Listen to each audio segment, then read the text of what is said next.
ஆகாஷவாணி.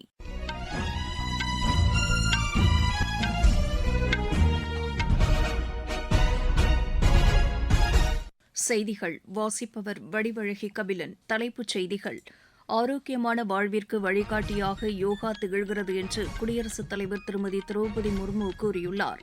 ஹரியானாவில் 3 முதல் 9ஆம் வகுப்பு வரையிலான பாடங்களில் யோகா சேர்க்கப்பட உள்ளதாக அம்மாநில அரசு அறிவித்துள்ளது.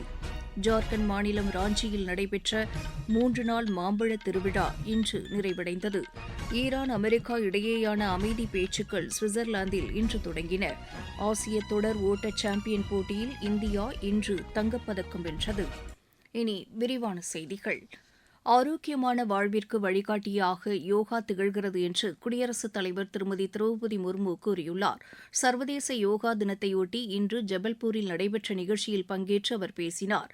இந்தியாவின் பாரம்பரிய கொண்டாட்டம் யோகா என்றும் குடியரசுத் தலைவர் கூறினார். இந்நாளையொட்டி லேயில் நடைபெற்ற நிகழ்ச்சியில் பங்கேற்று பேசிய குடியரசு துணைத் தலைவர் திரு சி.பி. ராதாகிருஷ்ணன், மனித குலத்திற்கான இந்தியாவின் கொடை யோகா என்று குறிப்பிட்டார். பிரதமர் திரு நரேந்திர மோடி கொல்கத்தாவில் நடைபெற்ற யோகா தின பிரதான நிகழ்ச்சியில் பங்கேற்று பேசினார். உலகின் மிகப்பெரிய சமுதாய கொண்டாட்டமாக யோகா உருவெடுத்துள்ளது என்று அவர் குறிப்பிட்டார். மத்திய அமைச்சர்கள் பலரும் பல்வேறு மாநிலங்களில் நடைபெற்ற யோகா தின நிகழ்ச்சியில் பங்கேற்றனர். பாதுகாப்புத்துறை சார்பில் ஷில்லாங்கில் நடைபெற்ற நிகழ்ச்சியில் அத்துறைக்கான அமைச்சர் திரு ராஜ்நாத் சிங் பங்கேற்று பேசினார். தினசரி யோகா பயிற்சி மேற்கொள்ள வேண்டியதன் அவசியத்தை அவர் வலியுறுத்தினார். பஞ்சாபில் எல்லை பாதுகாப்பு படையினர் சார்பில் யோகா தினத்தையொட்டி பல்வேறு நிகழ்ச்சிகள் நடைபெற்றன. பிஜேபி தலைவர் திரு நிதின் நபீன் ஜலந்தரில் நடைபெற்ற யோகா தின நிகழ்ச்சியில் பங்கேற்று யோகா பயிற்சியை மேற்கொண்டார். இந்நாளையொட்டி தோஹாவில் 2000த்திற்கும் மேற்பட்டோர் யோகா பயிற்சியை மேற்கொண்டனர். மஸ்கட் மற்றும் டாக்காவில் உள்ள இந்திய தூதரகங்களிலும் யோகா தினம் சிறப்பாக கொண்டாடப்பட்டதாக எமது செய்தியாளர்கள் தெரிவிக்கின்றனர். மகாராஷ்டிராவில் அம்மாநில முதலமைச்சர் திரு தேவேந்திர பட்னவிஸ் தலைமையில் நடைபெற்ற நிகழ்ச்சியில் ஏராளமானோர் பங்கேற்று யோகா பயிற்சியை மேற்கொண்டனர். தமிழகத்திலும் யோகா தினம் உற்சாகமாக கொண்டாடப்பட்டது. சென்னையில் நடைபெற்ற நிகழ்ச்சியில் மத்திய அமைச்சர் திரு கிஷன் ரெட்டி பங்கேற்று பேசினார். பிரதமர் திரு நரேந்திர மோடி யோகாவை உலக அளவில் பிரபலப்படுத்தியுள்ளதாக அவர் கூறினார். உடல் ஆரோக்கியத்திற்கு யோகா பயிற்சி உதவிடும் என்றும் அவர் தெரிவித்தார். பகவத்கீதையில் யோகா பற்றி குறிப்பிடப்பட்டுள்ளதாகவும் அவர் கூறினார். யோகாவின் மகத்துவத்தை 171 நாடுகள் ஏற்றுக்கொண்டு இன்று சர்வதேச யோகா தினம் கொண்டாடப்படுவதையும் அமைச்சர் சுட்டிக்காட்டினார். மகாபலிபுரத்தில் நடைபெற்ற நிகழ்ச்சியில் மத்திய இணையமைச்சர் டாக்டர் எல் முருகன் பங்கேற்று யோகா பயிற்சியை மேற்கொண்டார். இதில் ஏராளமானோர் பங்கேற்றனர். ஹரியானாவில் 3 முதல் 9ஆம் வகுப்பு வரையிலான பாடங்களில் யோகா சேர்க்கப்பட உள்ளதாக அம்மாநில முதலமைச்சர் திரு நயாப் சிங் சைனி அறிவித்துள்ளார். சண்டிகரில் செய்தியாளர்களிடம் பேசிய அவர், அடுத்த கல்வியாண்டு முதல் இது செயல்பாட்டுக்கு வரும் என்று தெரிவித்தார். பணியாளர் தேர்வுக்கான தேர்வுகளிலும் யோகா கட்டாயமாக்கப்பட்டுள்ளதாக அவர் கூறினார். யோகா விளையாட்டுப் பிரிவுகளின் கீழ் கொண்டுவரப்பட உள்ளதாகவும் திரு நயாப் சிங் சைனி தெரிவித்தார். அமெரிக்காவுடனான வர்த்தக ஒப்பந்த பேச்சுக்கள் புதுதில்லியில் நடைபெற உள்ளதாக மத்திய தொழில் மற்றும் வர்த்தகத்துறை அமைச்சர் திரு பியூஷ் கோயல் கூறியுள்ளார். மும்பையில் செய்தியாளர்களிடம் பேசிய அவர், இதில் பங்கேற்பதற்காக அமெரிக்க வர்த்தகத்துறை அமைச்சர் திரு ஜெமிசன் கிரீர் நாளை புதுதில்லி வரவுள்ளதாக கூறினார். ஐரோப்பிய யூனியன் உடனான தடையற்ற வர்த்தக ஒப்பந்தம் நடப்பாண்டு இறுதிக்குள் கையெழுத்திடப்படும் என்றும் அவர் தெரிவித்தார். இந்த ஒப்பந்தம் அடுத்த ஆண்டு பிப்ரவரி அல்லது மார்ச் மாதம் முதல் செயல்பாட்டுக்கு வரும் என்றும் திரு பியூஷ் கோயல் கூறினார்.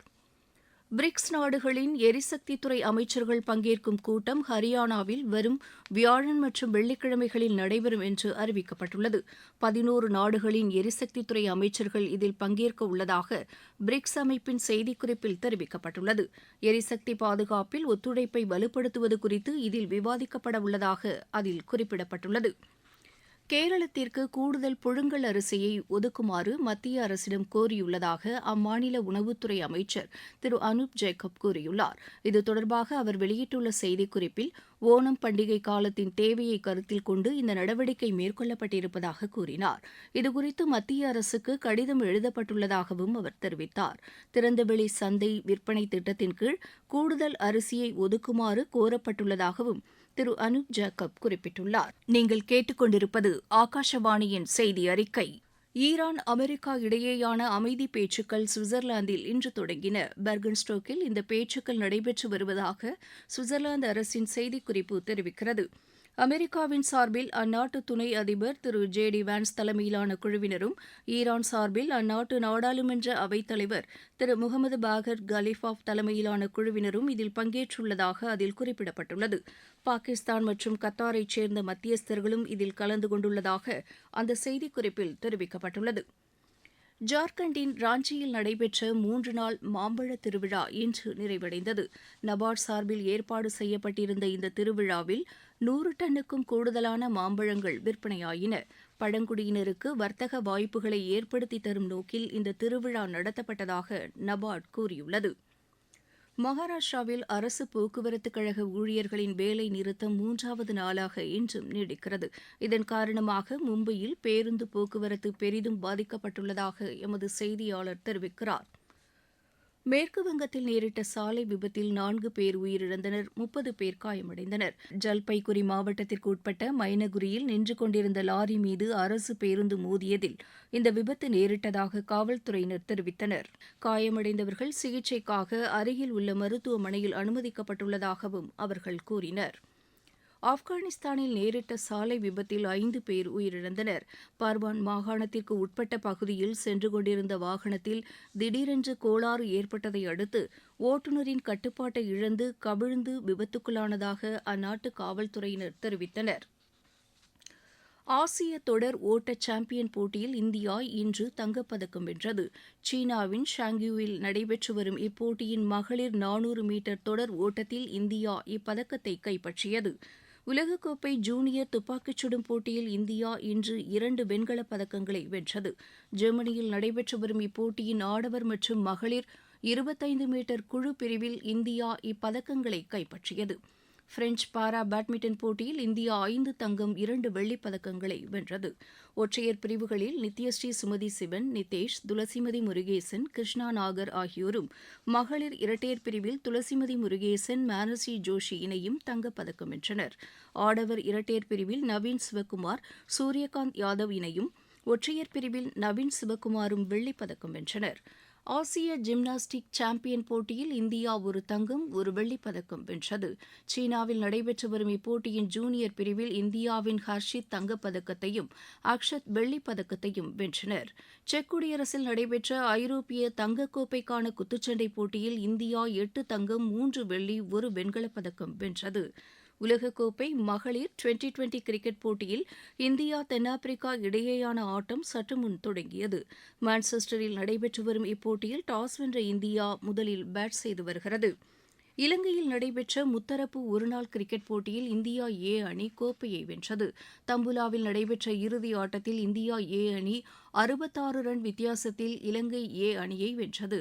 இதில் முதலில் பேட் செய்த இந்தியா ஏ அணி நிர்ணயிக்கப்பட்ட 50 ஓவரில் 9 விக்கெட் இழப்பிற்கு 377 ரன் எடுத்தது. வைபவ் சூரியவன்ஷி அதிரடியாக ஆடி 29 பந்துகளில் 94 ரன் குவித்தார்.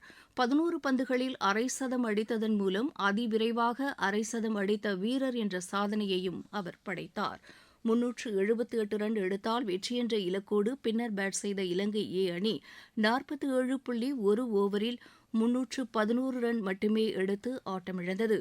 அதிகபட்சமாக வனுஜா சாகன் 62 ரன் எடுத்தார். யாஷ் தாக்கூர் மற்றும் விப்ராஜ் நிகான் தலா 3 விக்கெட்டுகளை வீழ்த்தினர். நியூசிலாந்தில் நடைபெற்ற நேஷன்ஸ் மகளிர் ஹாக்கி கோப்பையை இந்தியா வென்றுள்ளது. ஆக்லாந்தில் நடைபெற்ற இறுதி ஆட்டத்தில் இந்தியா 2-0 என்ற கோல் கணக்கில் நியூசிலாந்தை வென்றது. இதன் மூலம் புரோ ஹாக்கி லீக் போட்டியில் பங்கேற்க இந்தியா தகுதி பெற்றுள்ளது. இக்கோப்பையை வென்ற இந்திய அணியில் இடம்பெற்றுள்ளவர்களுக்கு தலா 3 லட்சம் ரூபாய் பரிசுத் தொகை அறிவிக்கப்பட்டுள்ளது. பிரதமர் திரு நரேந்திர மோடி கோப்பையை வென்ற இந்திய அணிக்கு பாராட்டு தெரிவித்துள்ளார். புரோ ஹாக்கி லீக் போட்டியில் இந்தியா நெதர்லாந்து இடையேயான ஆட்டம் ராட்டர்டாமில் தற்போது நடைபெற்று வருகிறது. இங்கிலாந்துக்கு எதிரான ஒருநாள் கிரிக்கெட் போட்டித் தொடரில் பங்கேற்பதற்கான இந்திய அணி அறிவிக்கப்பட்டுள்ளது. சுப்மன் கில் தலைமையிலான இந்த அணியில் விராட் கோலி, பும்ரா உள்ளிட்டோர் இடம்பெற்றுள்ளனர். அகமதாபாத்தில் நடைபெற்று வரும் ஆசிய கோப்பை வாலிபால் சாம்பியன் போட்டியில் இந்தியா முதல் ஆட்டத்தில் நியூசிலாந்தை வென்றது. மீண்டும் தலைப்புச் செய்திகள். ஆரோக்கியமான வாழ்விற்கு வழிகாட்டியாக யோகா திகழ்கிறது என்று குடியரசுத் தலைவர் திருமதி திரௌபதி முர்மு கூறியுள்ளார்.